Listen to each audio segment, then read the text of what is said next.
forma correta de escrever?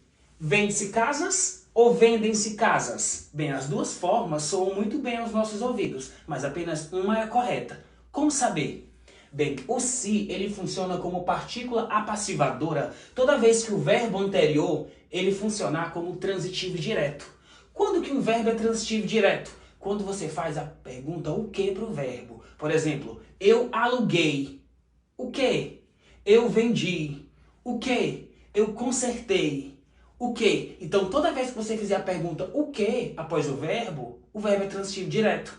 E toda vez que o verbo for transitivo direto e ele estiver acompanhado de uma partícula apassivadora se, o verbo deve concordar com o sujeito. Por exemplo, aluga-se casa, porque casa está no singular, portanto é aluga-se casa.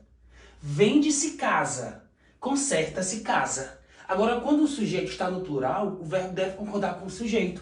Portanto, neste caso, é alugam-se casas, vendem-se casas, consertam-se casas.